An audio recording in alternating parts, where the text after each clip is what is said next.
This is your guide to book publishing. Everything you want to know but didn't know what to ask with your host, Dr. Judith Briles, on the Rockstar Radio Network. On the show today, you'll find out where book publishing is going and how to take advantage of it. How to identify and avoid publishing predators. What opportunities are emerging as the book trade evolves in new forms. How to avoid losing money, and much, much more. Join us now as a variety of publishing pros will deliver insights and strategies to take the author to the next level of publishing. It's your guide to book publishing. Everything you want to know but didn't know what to ask. Brought to you by Author You and the Book Shepherd on the Rockstar Radio Network. And now, here's your host, Dr. Judith Briles. Well, top of the day to everybody, and it is Bookland, and I'm going to be talking more about the extravaganza for Author You, one of our sponsors, later on in the show. But I just have to tell our listening world we are so excited because Guy Kawasaki will be our opening keynote on May 3rd here in Denver. And if you don't know who Guy Kawasaki is, you certainly should. He is you know who Apple Computer is. Guy was the chief evangelist for Apple years ago. He also just happens to have 1.2 million Twitter followers, and he has a book that people are just really rocking and rolling about called APE. That stands for Author, Publisher, and Entrepreneur. And actually, Guy is going to be on the show here in 2 weeks. Well, he will be our guest, and we will be going bananas with Guy on APE. But what makes him so special is he created one of the super blogs with hundreds and hundreds of thousands of followers called Alltop. And Guy knows publishing. He's a multi New York Times bestseller. And he actually has split and is now publishing on his own. So you want to go to the Author You extravaganza, and you get information for our listeners at authoru with the letter u.org. But we're going to be doing something else, which we're also going to be talking about at the extravaganza. And we're talking about literary agents. Here I just told you that Guy has broken ranks and is now taken control and doing his own. And there are times when you want to do that. I'm one of those that did that too. But there's also times when it absolutely is the right fit to publish traditionally. And you don't want to go that route without having a guide along the way.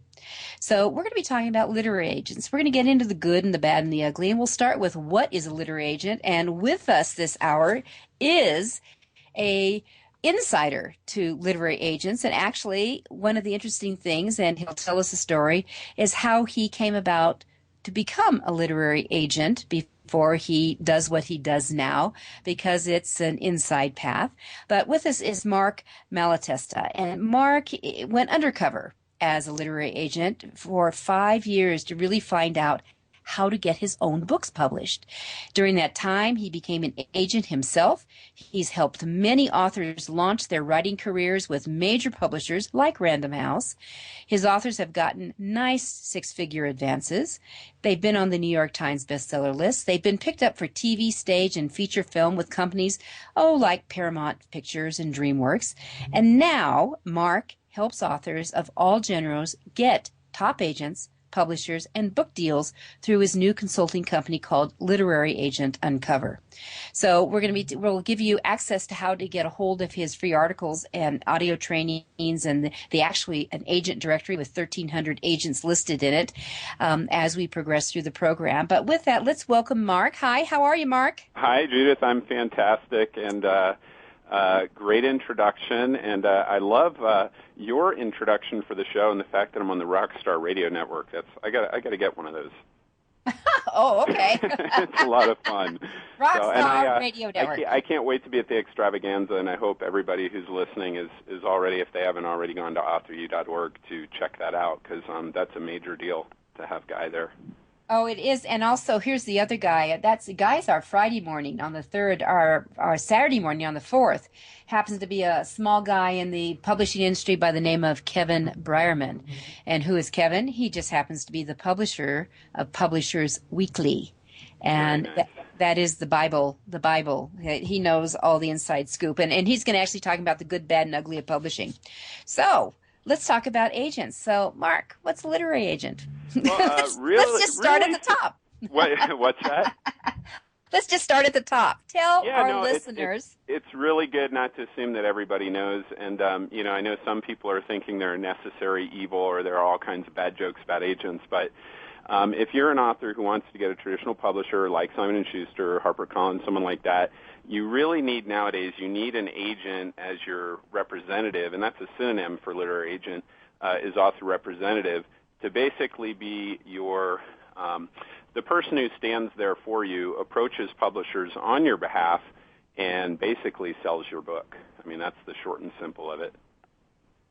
And is your advocate. Absolutely. So the literary agents do so many different things, and it depends on their skill sets and passions and experience, but the only thing they really all have in common is selling your book. That's really the only thing you can expect. And then if problems crop up during the pre-publication publication process or after publication, they're the one that gets to basically be the bad cop and kind of go fight your battles for you so you can continue to have a great relationship with your editor and not have any drama. I am so glad you said that, because I remember saying, when I used to be represented by William Morris, and I remember saying to Mill, I said, look it. I don't want to be the bad jerk here. That's your job. That's what you get paid for. Exactly. And I want to be, I want to be pleasant and nice. And what you're doing is really putting me in the position where I'm turning into a real witch, and that's not okay. Because you need to do your job, dude. Well, and that's a great little side note. I don't want to jump ahead too far, but I'll forget if I don't say it right now, is there are different kinds of agents. So as people are researching agents, some agents won't want to be the bad guy. They're more concerned about their relationship with publishers than they are doing what's best for you. So you really got to have someone who has some backbone and knows how to get things done and is willing to get their hands dirty, and not everybody is. So that sounds like, Mark, one of the key questions you have to ask really up front. Are you willing to be the bad guy? Right. Or at least have a way to, I wouldn't mind being direct, but it's one of those things where you only have so many questions you can ask a prospective agent before it gets ugly or they just kind of lose interest. So that's one of the questions you could maybe find out online through references, forums, things like that. But very, very key to look for that.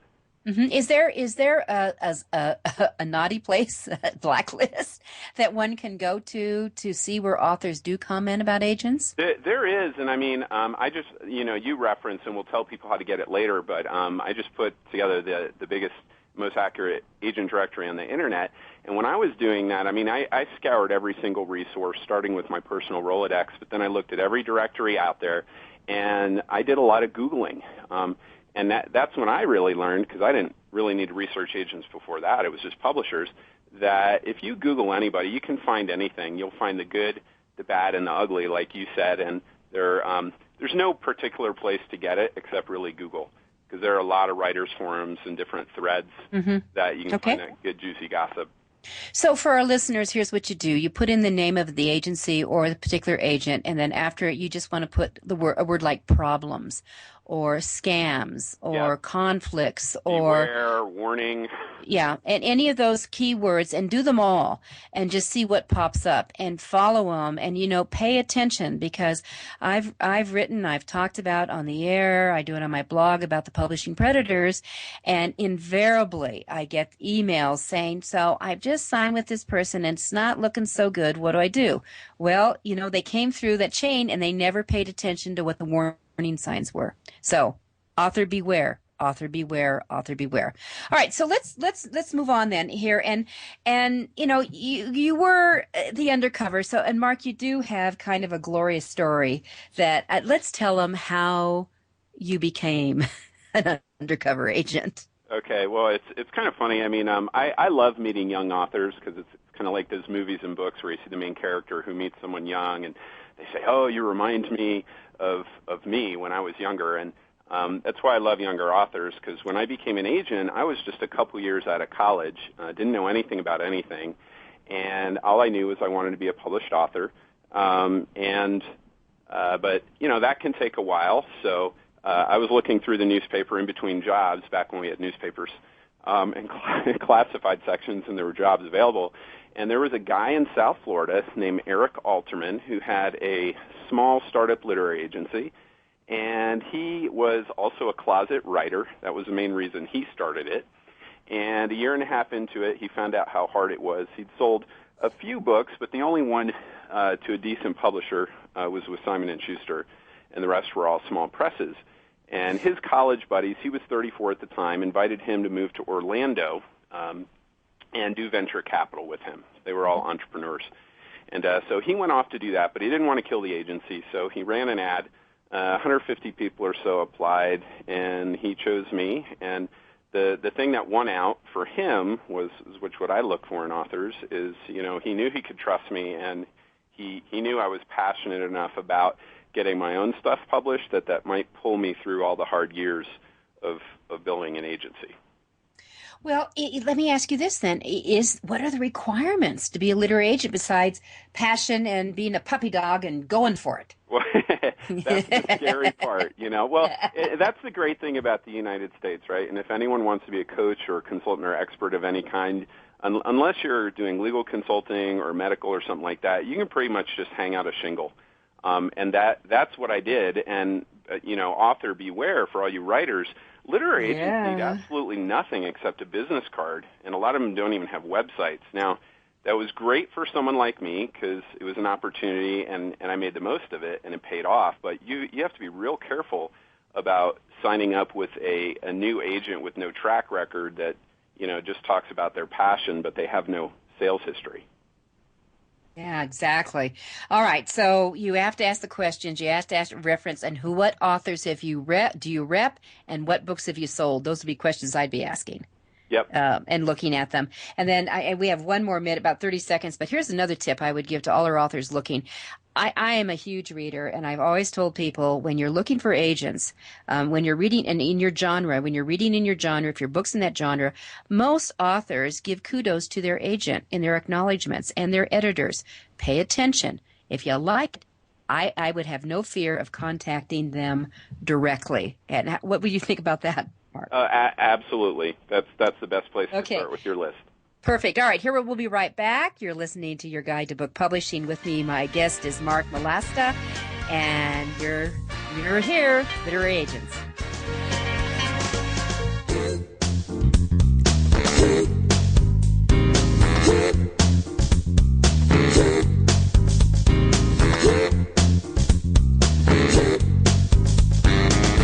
This is Your Guide to Book Publishing. Everything you want to know but didn't know what to ask. With your host, Dr. Judith Briles. And we'll be right back with more great information right after these on the Rockstar Radio Network.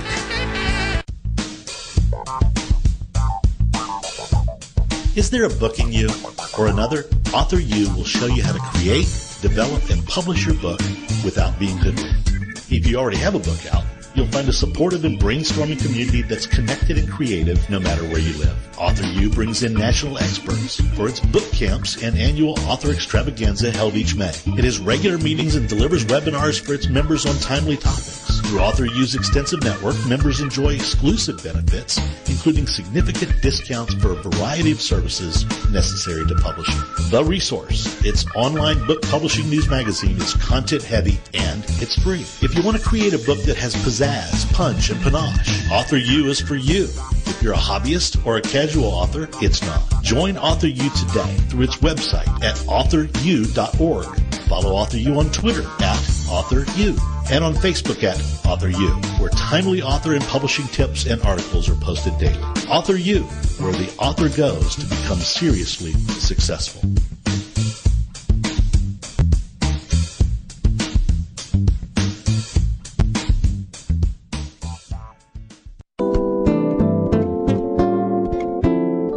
Sell stuff? Do you want to sell books? Lots of them? If yes, you must take credit cards, the most widely used form of payment today. The Free Terminal has created a special program for Your Guide to Book Publishing listeners. No contract, all equipment is free, extremely low rates, and no termination fees ever. Contact Alan Dean at alan@thefreeterminal.com or call him at 303-668-6828.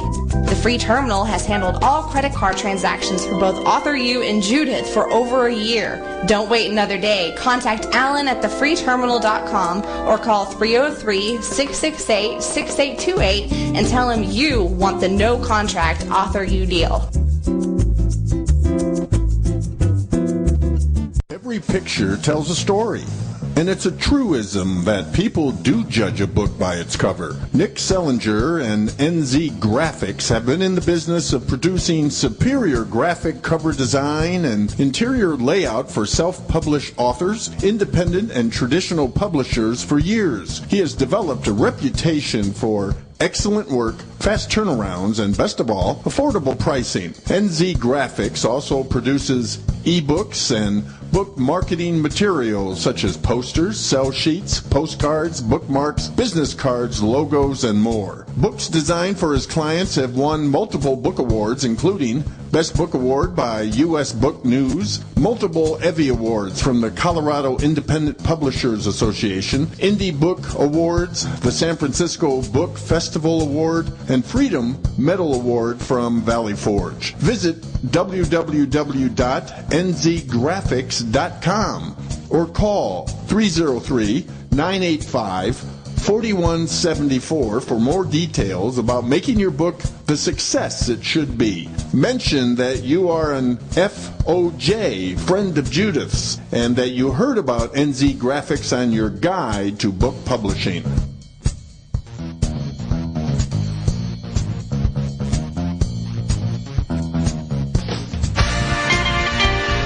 Welcome back to your guide to book publishing. Everything you want to know but didn't know what to ask on the Rockstar Radio Network. If you want to write and publish a book, if you want to be successful as an author, your guide to book publishing, everything you want to know but didn't know what to ask, is for you. Stay tuned and you'll hear about statistics, scenarios, and strategies on what to do now to get you published. So let's get back to the show. And here again is your host, Dr. Judith Briles. I told Mark that I wanted him to tell me what was it like, what did it feel like, and what was his first big sale, and what did he do after he got it. But before we get into that, I wanted to ask him a couple of other questions, make sure we cover these in this segment. That, you know, if you're outside the U.S., because I know we have a lot of listeners that are in Australia and England and other countries, that if they're outside the U.S., is it, you know, can you hook up with a agent here for representation, and does it make sense? And literally, not only how do they work, but how do they get paid? And then finally, I think we need to talk about some of the pros and cons besides getting the bad apple in the lot. So I guess we also need to say, you know, how do you divorce one if it's not working? So with that, let's lead into, Mark, what happened? How'd you feel when you got that first sale as this young kid new off the block? And how long did it take you? It was tremendous. I don't remember exactly how long it took, and the irony, because you asked me this during the break, I don't even remember what I did for myself to celebrate when I got the first big deal, but I remember real clearly what I did for the author, because that was huge to me, and I was so grateful to have that first big client. But his name is Jim Brown, and you know, not the football player, but JimBrownBooks.com. He writes suspense thrillers. And we got him a six-figure offer, and that's kind of when everything broke open for me. Wow, that's a skyrocket first deal. Yeah, and that wasn't my first deal, but I mean that was the first big deal where I'm like, okay, this is for real. I do know what I'm doing, you know, and like on a big stage. And so to celebrate, I actually called him that same day. I think it was a Thursday, and I told him to cancel his plans for the next day, and arranged a really beautiful dinner at the nicest restaurant there in his town, champagne, roses on the table for him and his wife. And so I hope he will remember that forever, you know. Oh, lovely. And so he wasn't in the same city you were in? No, he was in, where was he at the time? I think he was in Fresno. And then, but that's kind of like, I want to give one other quickie, like the flip side, like that's the big flash, like the big thing everyone dreams of. But it can happen the other way, too. Actually, my most successful author ever is Harry Harrison Jr., who just wrote a bunch of little gift books for dads and for moms, and he's actually sold millions of copies, and he ended up on the New York Times bestseller list, but it actually took a while. It was his second book that actually did it, and I won't tell you for confidentiality the advance I got him, but it was small. I mean, we had multiple publishers interested, but it was still a very modest advance, but over time it became just huge.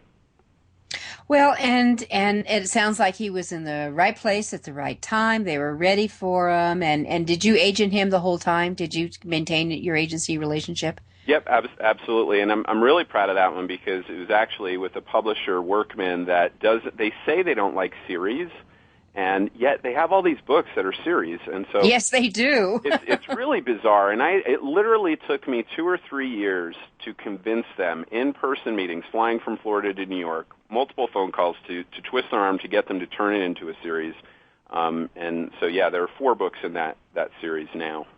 So what I want to say to our listeners is that when Mark just said that he had multiple phone calls to New York to twist their arms, to start thinking about a little bit more globally in this distribution area, as well as multiple books. So that's a good example of a good agent, that they will do that you have that advocate relationship versus being treated, which is unfortunate, by what I call benign neglect. That they sign you, they take their percentage, and basically it's next, whoever's next. Throw it all at the wall and see what sticks.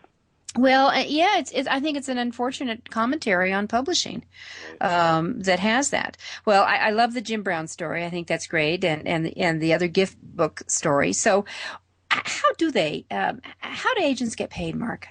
Well, it depends if they're ethical or not. So the legitimate agents only collect 15% of whatever they make for you, clean and simple. So you don't pay them anything up front. The checks go to them, and they, within, usually like 7 days, they'll send you your 85% with a full accounting and all of that. That's how it works.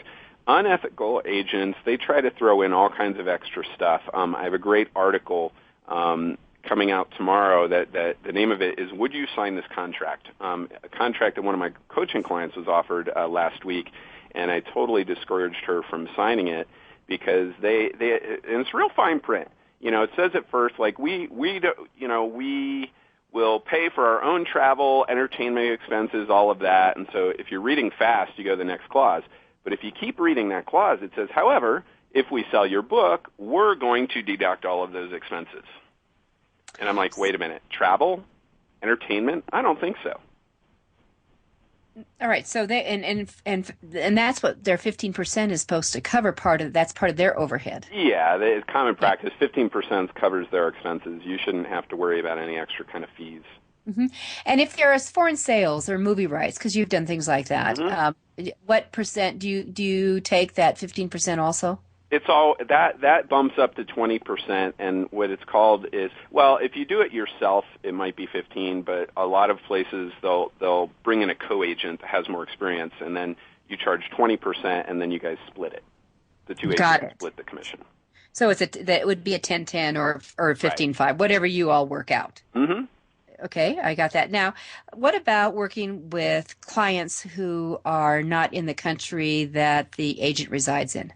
I love that question for 2 reasons. One is you have some clients, well, first of all, if you're international, I always pitch international agents if their book is in English. And if their book has any U.S. appeal for American market, I recommend try to get a U.S. agent first, even if you're somewhere like the U.K. The reason is the most powerful agents, for the most part, with a few exceptions in the U.K., they're really here in the U.S. And so if you approach a U.S. agent and get a deal, then they will help you get agents in other countries, or they'll help you with those rights. But if you come to a U.S. agent later, and let's say you already have an agent in Canada or in the U.K. or somewhere, then they don't feel like they have control over everything. There are potential conflicts of them not being able to do what they might want to do or make all the money, and so they're going to be less interested. So your advice, I'm going to read between the lines. Your advice is then that it's best not, if your goal is to hook into a U.S. agent, you want to start there? Yep, and then if you strike out and you live in the UK, then try to get an agent in the UK. Okay, that sounds good to me. And do agents globally do this, the 15%? Is that kind of a global recognition? That's a really good question. I'm not going to pretend to know that. I don't know. I do know that literary agents around the world, it's very slim pickings. And there are some countries that are better than others. But, one of my clients, I've worked with a lot of clients in India, for example. I've helped some pitch their stuff here, and then I've helped others get agents in India. But, I've had one in-depth conversation, and he said it's really not good here. There aren't that many, and you don't trust that they're going to do much of anything for you. Well, I have to tell you, that's been my experience with my foreign sales, and I've had 16 of them. But, oh, wow. Okay, there you go. Yeah, and I view it as mailbox money. Whatever bonus. Whatever comes in the mailbox, I'll probably never see another nickel You take a trip with that foreign money, but you don't pay your rent with it. Yeah, well, we've had some nice. I mean, some years we would make anywhere from $10,000 to $15,000 a year. But I mean, you don't bank on it or expect it. Oh no! It's mailbox money. It's a happy surprise, and that. And I also believe that whatever you get the first go around is probably going to be pretty much what you're going to get, because that getting accountability post the deal is almost impossible. That's very true. Almost impossible. And although I will tell you, our listeners, I did get a check from Malaysia for $2.37 after the initial payment. And I was so stunned, I just couldn't cash the check. I kept it. That's great. I mean, I couldn't believe I'd actually got a check. All right. So it makes sense to, if you're going to go down this route. So what should you look for? And we've got about a minute to go here. So I think maybe I'm going to set this up before we go into. So what I want you to do is, what do we look for in this agent? We did talk about, are you going to go to Fight for Me? And in that, is there going to be anything else? And then, Mark, what I want you to do is kind of a deep dive into how do we go about finding these animals? And I know you've got a great resource for that. Mm-hmm. And there's other resources out there. So let's get into the pros and cons and I guess the dreaded query letter. All right. And with that, we're going to be right back. This is Judith Briles. My guest is Mark Malatesta. We are talking literary agents.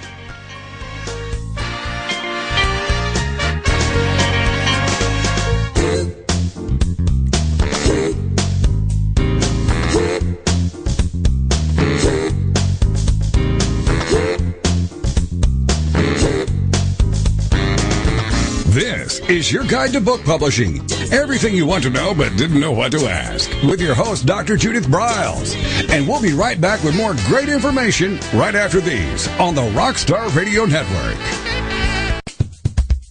Since 1987, Color House Graphics has set the standard for quality book production. Whether you decide to print a small quantity of books or need a large print run, depend on Color House to help you. You'll receive professional help and advice the moment you reach one of our representatives.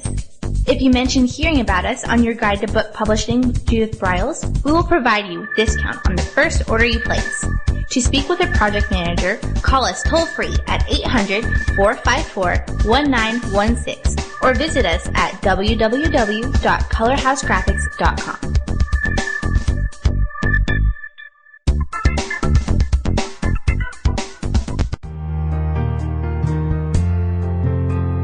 Do you need postcards that make a statement? How about business cards, flyers, brochures, or NCR forms?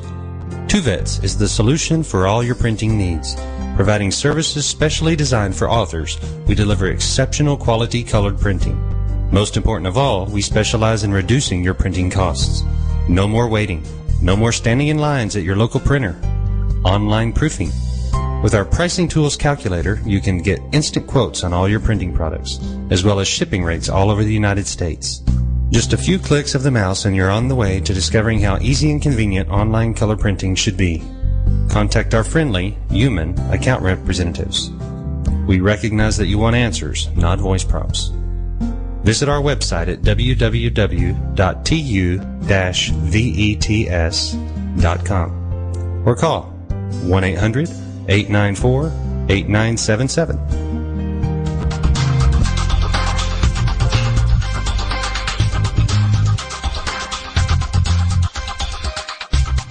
When Ned Thompson and Harry Shore started Thompson Shore in 1972, they believed employees with great character would make up the best company. They were right. They hired people who were not only experts in bookmaking, but who were obsessed with quality and delivering exceptional customer service. Almost 40 years later, Thompson Shore remains a 100% employee-owned company. Ned and Harry knew that successful customer projects are a direct result of empowered employees. We specialize in all books for large and small publishers, creating beautiful and well-made books. We're dedicated to pleasing our customers by making the experience a good one from start to finish. The personal touch we have with our customers allows us to be innovative in solving their most difficult challenges.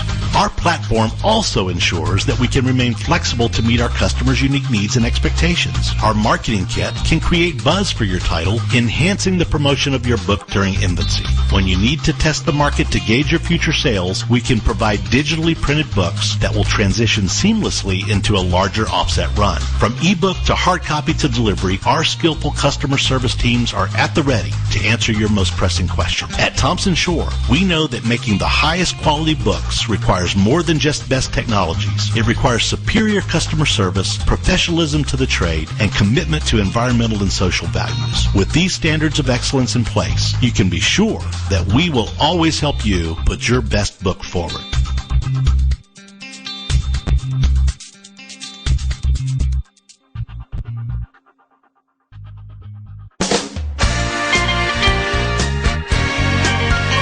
Welcome back to your guide to book publishing. Everything you want to know but didn't know what to ask on the Rockstar Radio Network. Coming up, you'll hear more about statistics, scenarios, and strategies on what to do now to get you published. So let's get back to the show. And here again is your host, Dr. Judith Briles. Always at this time of our show, we have one of our sponsors on, and I get to be the sponsor today between the author you, who is one of our sponsors on the show. And we opened up and mentioned, and Mark and I were both chatting about the extravaganza that's coming up and having Guy Kawasaki and Kevin Briarman coming in. But there's also a lot of key players who are all about making your author and book life literally achieve rock star status. So we have distributors in play. We have got people who are into really heavy duty market strategy. We're going to have a little booth set up that if you want to have a live video done to drop into your website and the like, you've got that. We have a whole session called Pick Their Brains that keeps going on, where you really do, it's like speed dating all day long, where you can sit down for 15 minutes and literally we have 15-minute hourglasses that you can go in and pick the brains of our various experts that we will have in there.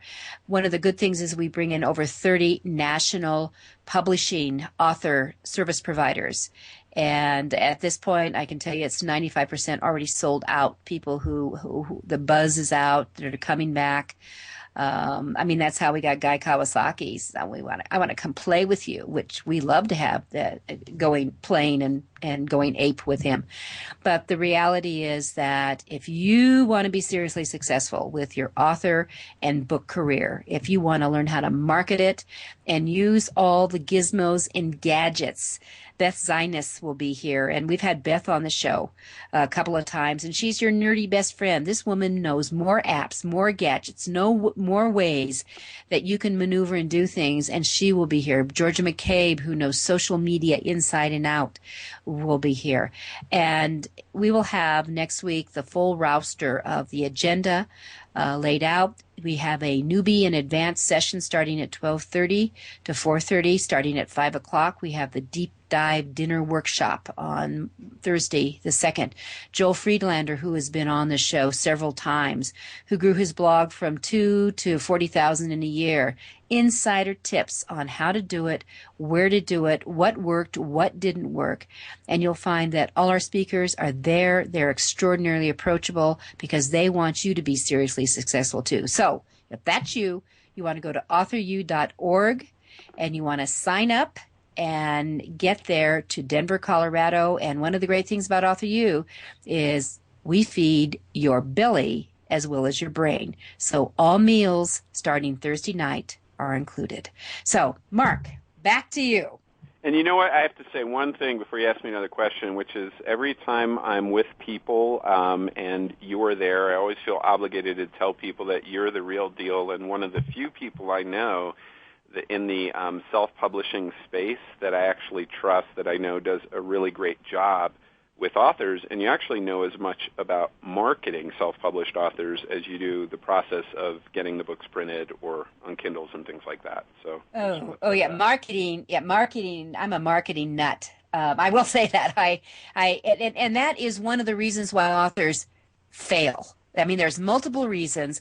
One is they fail to edit their books. The second is that they don't get and understand this publishing business. And I don't care if your game plan is to go the traditional path, secure an agent, get a deal with New York, or you're going to learn how to do it yourself, or you can do one of these hybrids. It's all in between. You got to understand what in the heck is going on and what this thing publishing is all about. So that's one of the critical things. And another critical reason it failed is they try to rush it too quickly. Right. And they ended up creating a sloppy project. And then the big four is they think, okay, I've written it, I put it together, then I know they're going to come. No, they won't. You have to go to them and you have to market it, and you market it like crazy. So people ask me, how did you get on Oprah so many times? And how did you get on Donahue all these times? And how did you get that 4-page spread in People magazine? And how did you get into Time? And how did you get into Wall Street Journal? And why are you on CNN? And blah, blah, blah, blah. Because I worked my tush off and I learned how to pitch it. So that's what you learn at Author U, people. Love it. Yeah. All right. So, Mark, let's come back to one of these things. And I led into about, some of the pros and cons. And I wanted to get into contracts and some of the things of what are the key questions. For example, will you cover my back, and will you be bad cop so I can be good cop, and those things. What are some of the other things that we need to do? Oh, boy, like in choosing the right agent? Correct. Okay. Well, a couple things, and my one-on-one coaching clients hate me when I tell them this, but they just want me to send me the list of the 20 agents I should pitch my work to. And I said, well, it depends. You have to decide on a few things, right? Because it's individual. Do you want an agent who's a member of the AAR, which is the only organization that kind of governs the activities of agents? You don't have to be a member, but if you are, you have to meet some criteria, and I won't go into that, but it's one thing to kind of filter agents. Do you want a newer established one, right? And everybody assumes the established one is better. What they don't know is that guy or gal who's been around 25 years, they're not hungry necessarily. They might just call a couple of their buddies, 3 publishers, and if they don't sell your book, then they drop you, and guess what? Good luck getting another agent after that, because no agent's going to want to touch it because it's already been shopped. Another one is, do you want a New York agent or not?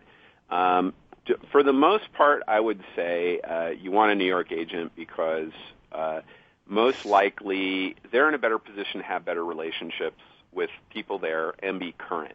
Now, there are some successful agents. I was never living in New York. I was in Fort Lauderdale, but I had to work 5 times as hard to sell things and build relationships. So that's another thing to consider. And then, is your agent a specialist or not? And this is one that people don't think about. I'd much rather have, if I have 2 successful agents to choose from, I'd much rather have and I write, let's say, young adult novels, I'd much rather have the agent that lists that as their number one specialty rather than just 20 categories, and young adult is one of them. Mm-hmm. Okay. And let me just ask you, even though you were based in Florida and, the publishing world kind of rotates around New York in a lot of ways, at least in the agent and pitching area, that how often did you go up there? It was actually a couple years before I even made my first trip, believe it or not. And then I started going more regularly, but I would go for sure, twice a year. Some agents go. Most agents are going, if they're outside of New York, they're usually going quarterly or twice a year at the minimum. Mm-hmm. Now, I remember that a couple times that we went on pitch, my agent and myself, that we went on pitch trips. I mean, I would come back to New York for a couple of days, and we would blitz blitz, and then you'd wait for the offers to come in. How common is that now? Boy, it all depends on the agent. I mean, the reason, so people understand this, if you have an author that you really believe in, so this is a credit to you, Judith, someone you really believe in that's a big property, you want to take the extra time and those extra steps to set up face-to-face meetings because, again, you're taking advantage of everything. It's kind of like, just so people can meet you, they can get you your energy, you have more time that way. People are just more likely to buy from you if you have more time with them. So, and answer their questions. So it's that oral presentation. Well, Mark, let me ask you this. My first book was aged in 1979. And it's changed a lot. I was wined and dined and limoed. So it has changed a lot. Yep. So, it's interesting. I think one of the questions is good that you asked. Do you want a new agent or someone who has been, has got some maybe gray hair? And that I would be inclined that I think I'd want a hungry. My one side says, yeah, I want the hungry dude. I want the puppy dog who's really going to go, and actually do things that they shouldn't do because they don't know any better, but might be the best thing that ever happened. But I also realize that people are tired, and I also realize there's a third component. Publishing has changed. It is harder to get deals. That advances are dramatically down as what they used to be. So how fearful are agents, and has it dwindled in number in the last couple of years? This one really shocked me because I was having all the same thoughts, and I was making all kinds of assumptions a couple years ago, and especially when I was thinking about starting my consulting company, where's the business going? And I started doing my research, and there's still as many agents today as there were a few years ago. Now, really, yes, but here's the big but. I have heard from my clients that a lot of agents, they're still there. And they're still taking on clients, but they're a lot harder to get to because basically, like everyone else in the economy, everyone's having to work 5 times harder to make what they were making, 3 years ago, kind of. So they're not so easy to take on the new client. They're actually just working a lot harder to keep their existing clients having careers, and they're much slower to take on someone new. But at the same time, it's like, new deals are happening every day, and if you're good, you're still going to be wined and dined. All right, so the way it is. Well, I like wine and dine. All right, we're going to come into our last break, and then we have a whole bunch we have to drill down into. So what do you expect? I want to know, how do we get a divorce if it's time? And what other tips do you have? This is Judith Briles. My guest is Mark Malatesta. We'll be right back.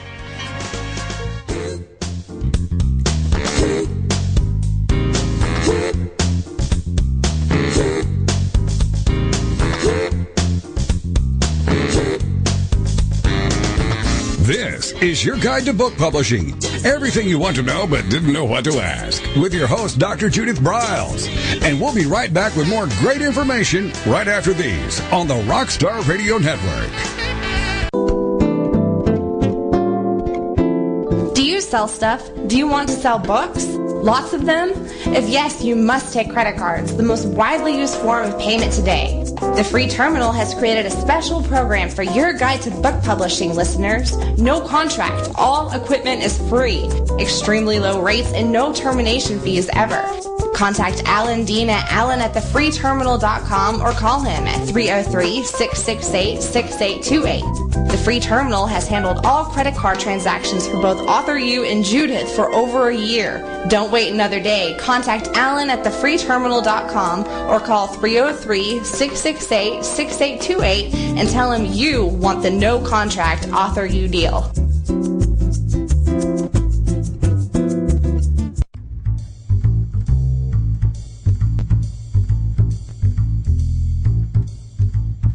The book shepherding concept is simple. The publishing world is changing, and so must you.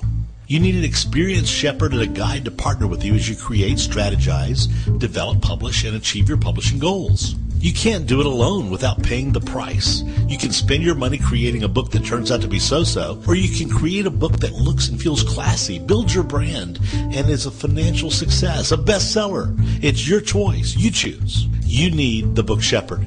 Publishing is riddled with obstacles, sometimes nightmares for the author. You don't need problems, you want solutions. Dr. Judith Briles will shepherd you through the maze and the chaos. At times, she's had to step in and rescue a book that has been sabotaged by a publisher or by a publishing service provider or sometimes even the author themselves. Judith Briles is the book shepherd if you want to create a book with no regrets.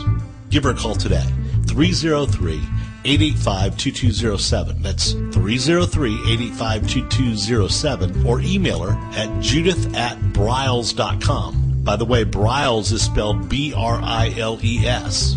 Follow Judith on Twitter at MyBookShepherd and on Facebook at The Book Shepherd.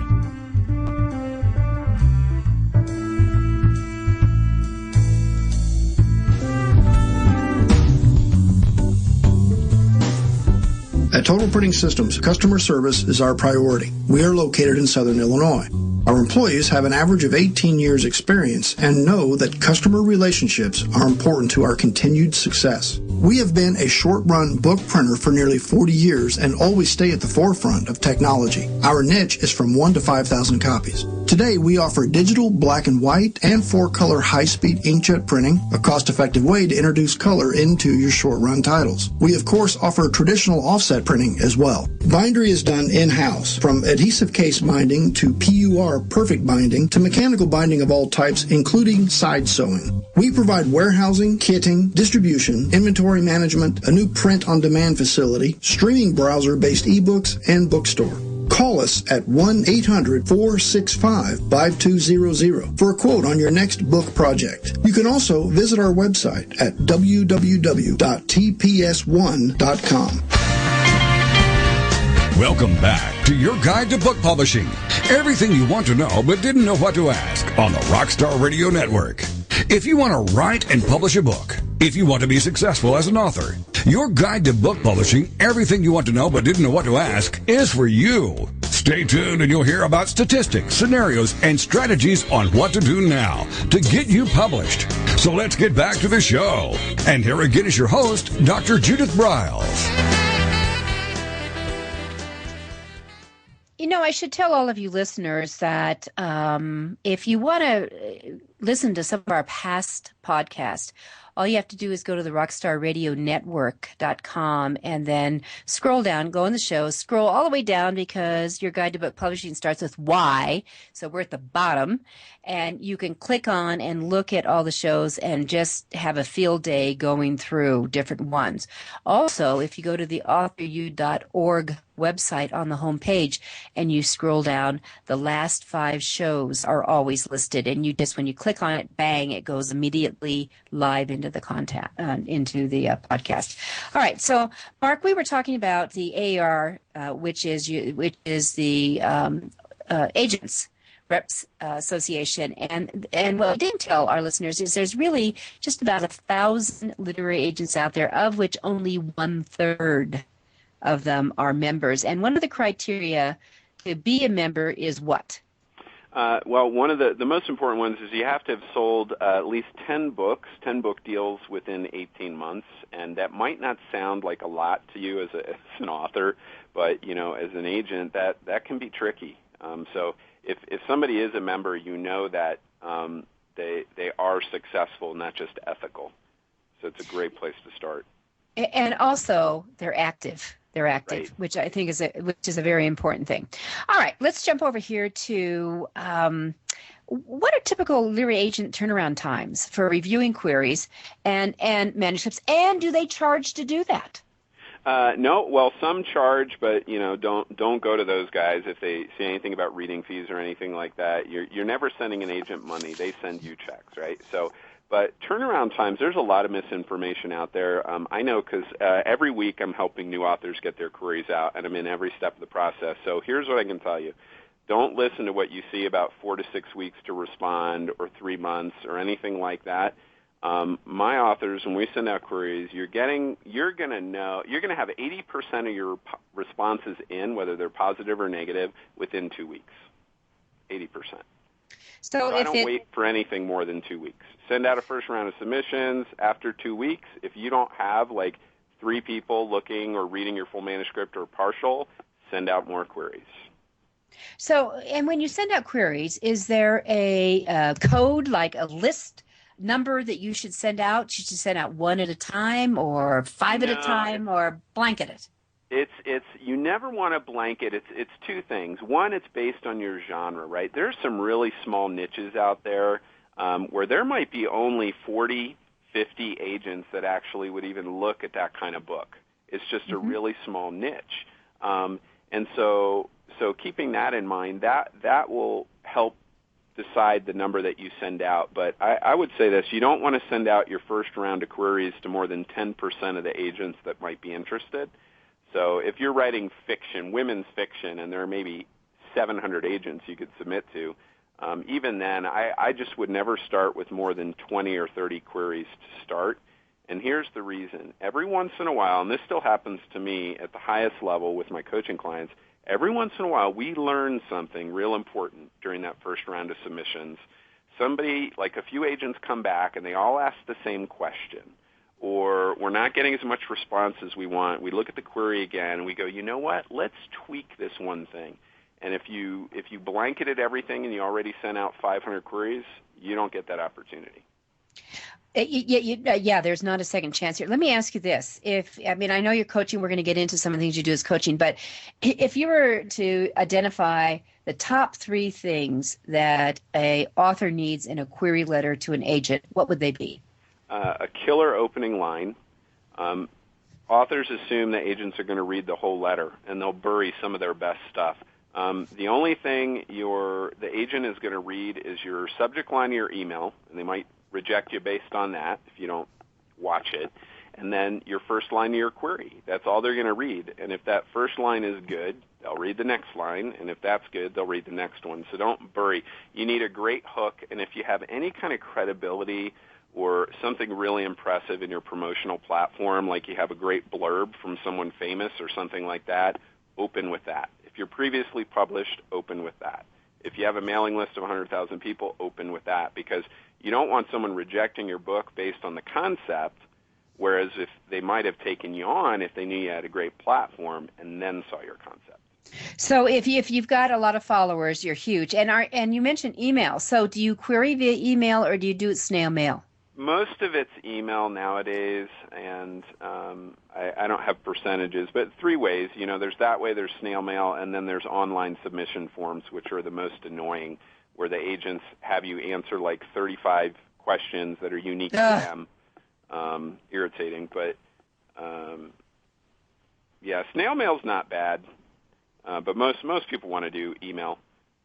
So let's talk about that 35 questionnaire they want you to fill this all out before you even submit anything. Mm-hmm. So it takes you an hour or so to fill out to fill out the bloody thing. Yep. And you have 100 agents that do it. I mean, who's got the time? So is there what happens if you don't fill out all that stuff? Well, that's the problem with the forms is you have to, or you can't submit it. So, I would typically recommend that people do, you filter, let's say you choose your top 40 agents, and then, 30 of those let you query by email. I would just submit to them as a starting point. Start with the easiest stuff first, and then if there's someone you absolutely love because of their history, and you know them, what they do, then, take the time to fill out their form. Okay, Mark, we have about 5 minutes, so there's 2 things I have to get into. Their contracts. First is the agent contract, and also the publishing contract. So let's hit on the agent contract first. So what do we need to know about them? The biggest thing, the biggest things are going to be, don't sign a contract that asks you for more than a year. Okay, that's number 1. Again, some will ask for 2 years. You're much better off, and how you negotiate this is difficult, but I'm going to trust an agent more if they ask for a year or less. I'm going to trust them more if they don't try to lock me into every book I've ever written and every book I'm ever going to write. Because the way it should work is they should prove themselves a little bit. So if they're representing this one book and anything else maybe that you might write during the first year that you're working together, but beyond that should be it. And you should have, because basically if you don't watch it, they own everything that you do. And then what was the other big one? Oh, this is the huge one. For anyone who has a life outside of their book, especially if you're a coach or an online marketer, you really have to watch the clauses about income. And this is another death clause that I have to warn people about.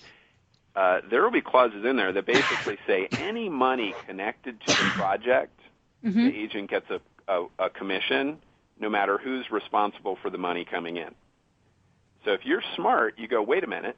If I'm a self-help author and I do seminars and workshops and maybe get a TV show that's not directly related to this, but the TV producer finds me because of my book, am I really giving my agent 15% of that? No. But if you sign that contract, you might be. So what you're saying is no spin-off products that are created indirectly from the book. Right. So, yeah, it's fine print, and so it's in there for a good reason, for, like, merchandise or film rights or things that would happen through the agent or the publisher, but they get loose and liberal with that language, and, they could take a piece of your whole empire. Exactly. All right. Then what about, let's jump over to publishing contracts. They've changed a lot. I know I shared a story with you after I took back my reversions of rights. And do they even have a reversion of rights clause in these modern contracts anymore? Well, it depends, but they can be useless if you don't watch it. What I would probably try to do is, because it might say, if we're not selling any more books, you get your rights back. But what if you're selling 8 digital copies a year? Exactly. They can lock you in. So the smart thing to do would be to have minimums in there. Yes, and that is exactly what I recommend. And I don't let them say 10. I mean, it's got to be in the hundreds. Right. It could be maybe 500 or 300 or whatever. But there's a very interesting article that the CEO of Barrett Kohler has out, that the 10 Awful Truths. I don't know if you've seen it in publishing, but the average New York, the average author, not the celebrity type author, average.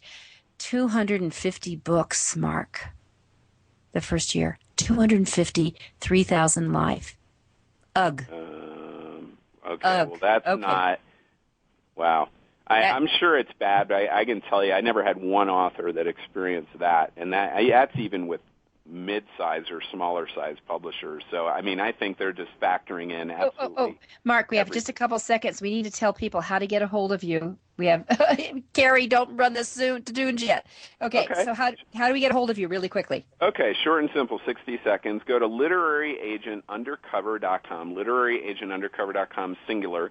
You want to do that right away because I have a brand-new website with over 100 articles, free access to the world's most comprehensive and accurate literary agent directory. Yes, it's 100% free. The best thing about all the articles and content is they're organized very easily. All right. So Mark Malatesta, see your book publishing. Go to his website, Literary Agent Undercover. Judith.